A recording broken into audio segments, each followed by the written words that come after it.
the strategies that you can use as change agent. Don't go to attack the toughest problem. Start solving the easiest problem that you can solve. That's important. So when you start with the easiest problem, then what happens is that it's a quick win for you.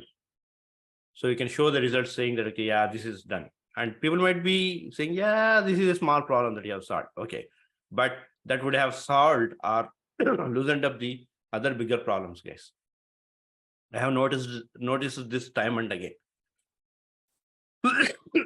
Solve the easy problem, and then tough problems will become a little bit loosened. And then identify the next problem to solve, and next problem to solve, and keep changing the problem that you want to solve, right? Constantly identify the problem that you want to solve. So when there is a crisis, tendency of everybody is to go back to the old ways of working. That happens. You want to take the known path than going on the new path. That is very, very important. So crisis keeps on happening in every organization, right? So there'll be challenges coming and going. Every time you have some new product developed or new new customer onboarding the new customer. So when there is a crisis, it is important to preserve the new culture than slipping to the old culture. Okay. Understand, again, as a coach, understand the lean startup. Lean startup you can apply not just for product and solution building. You can also use it for communication building. How you are communicating with your team members, how you are communicating with the leadership, and change the way you are communicating with them. And I'm pretty sure you will see an amazing success when you go to the when you start using the lean startup mechanisms, right? Transformation should start both on development value stream and operational value stream at the same time. So this is the biggest challenge. When you identify the value streams properly, you will be able to start transformation on both the sides, development and operational value streams. If you don't do that, if you just focus on development value streams, again, you are focusing on local optimization, not on the systems thinking, right? And apply WSJF, that is weighted shortest job technique. If you are familiar with the SAFE, you know what is WSJF.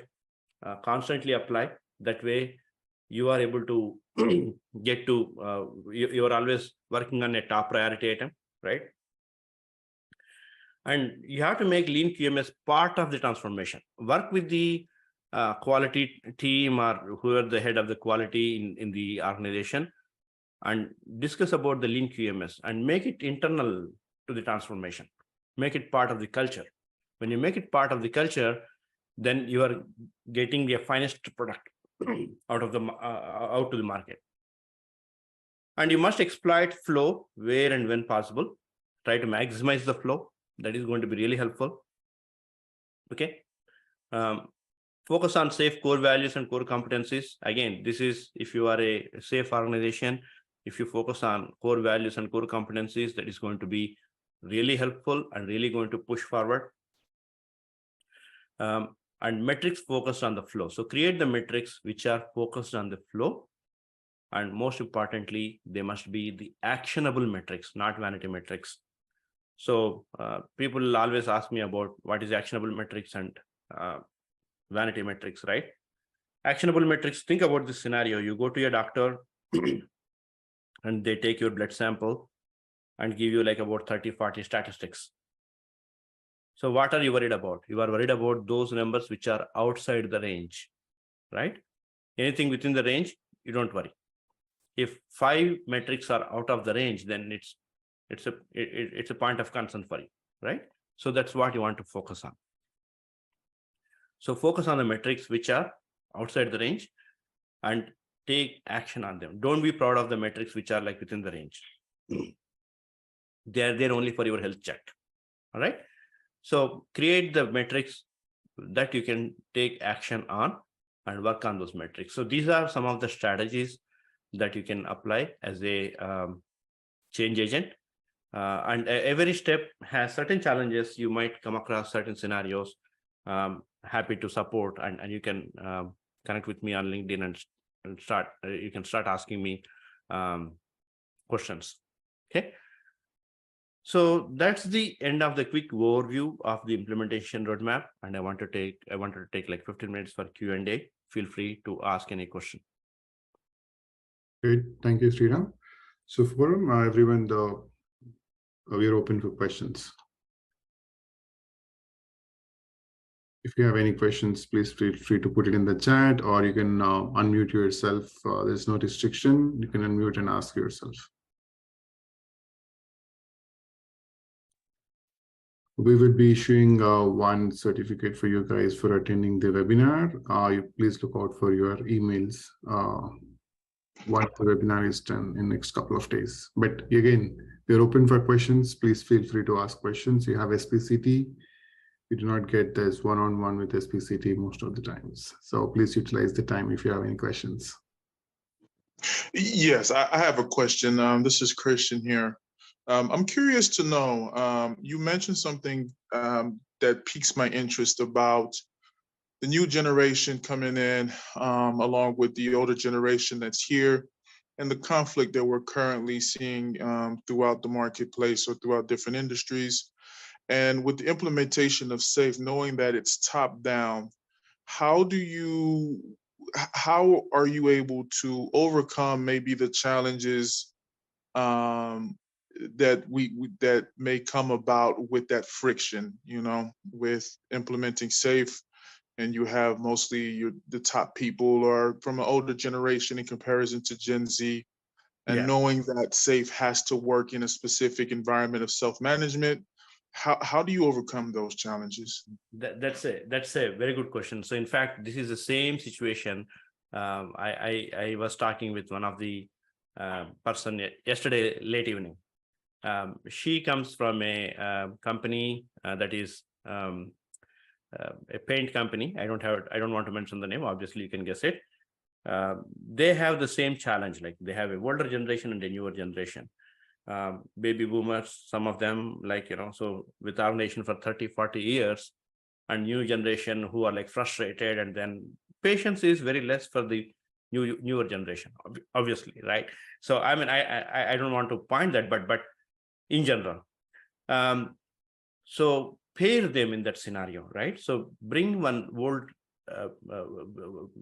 bring a person with older generation and bring a person with newer generation, put them as part of the team, and conflict is likely to evolve, and it will evolve. There is no doubt about it. Conflict is likely to evolve. So in that scenario, what happens is that you are kind of bringing the traditional thought process, how and what challenges company has faced earlier from the person of the older generation or the old school thought, and the new person will bring in the better ways of working from outside the market, and together they'll be successful. Try that. Okay, that's something that I can definitely try. Yeah. Thanks, Christian. I hope Sriram answered your question. Any more questions, guys? We have 12 more minutes that you can utilize. Hello, I have a similar, or I guess related question. Yeah. How do you feel, you might have covered this a little bit, but how do you feel is best to present ideas? I've always felt like sometimes when I have lots of questions in a row, sometimes people are not ready or feel a little put on the spot. I'm the type of person who, because I enjoy both the metrics and the qualitative narrative as well, I'm apt to, I want to put together presentations, I have emails, I have lists, but not everybody is receptive to all that information at once. And so I guess my question is, how do you suggest might be best to tackle presenting this type of information, especially if an organization has not been met with these kinds of metrics before? Okay. So if I ask you about one small thing, one question, hey, you have your home, what is that you want to buy immediately for your home? So you will have something flashing in your brain, right? Maybe I want to buy a flower vase, or maybe I want to buy new flower bed, or I need to buy a dining table for my living room, for my kitchen kind of stuff. So there is always some top problem that is lingering the brain of every person. So what is that problem that is bothering your leadership or your audience at this point of time? If you are able to identify and talk metrics around that, you will get immediate attention. So when I was talking about the tipping point, that's what exactly I recommend to many people. Leadership loves the metrics. Show them where they are bleeding. Okay. I want to share an example. So this might sound a little crazy. We were in a PA planning, and we were about like 500 people. And the executive says that he won't sponsor the lunch. And I was like, dude, don't do it. And he was like, nope, it's against the policy to sponsor the lunch, so I'm not going to buy the lunch. And I kept quiet. So first day, what happens during the lunchtime, everybody goes out, and it's not 1 hour lost for 500 people. It is like almost like 2 hours lost for 500 people, because people come and go, and then they take more time kind of scenario. And next day I told him, congratulations, you just burned $100,000 while trying to save $5,000. And he was like, what do you mean by that? Yeah, so everybody, an average cost is about $100 per person, and 500 people went out. So you burned so much money, right? So you have to give those kind of statistics sometimes that will pinch them, that will hurt them.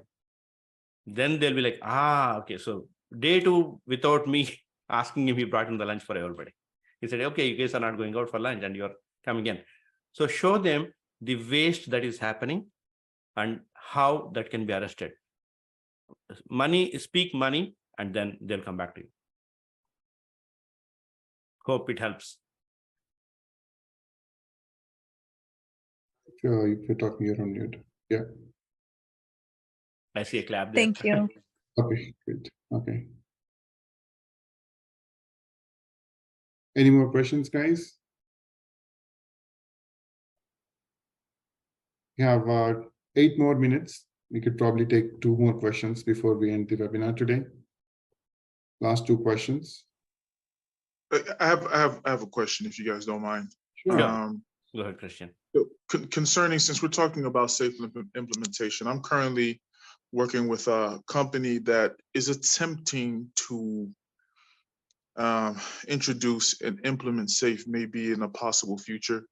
I'm slowly working towards it, but there's challenges implementing SAFE. How could I, someone who does thoroughly enjoy SAFE to an extent, and I think that it will definitely help the company and our teams with the implementation, how do you sell them on SAFE? How do you sell them that the implementation isn't probably as bad as they may think?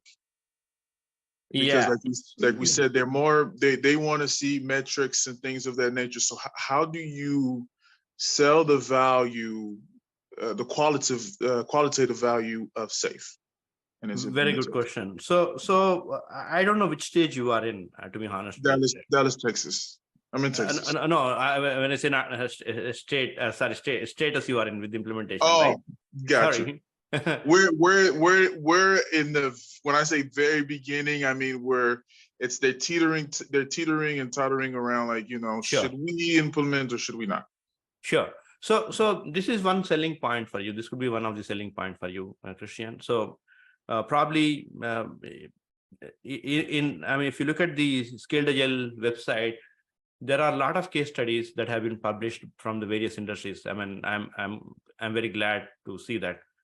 So not all the companies have published it. So if you are in a pharma industry or maybe telecom industry or retail industry, you'll be able to find the case studies of your competitors.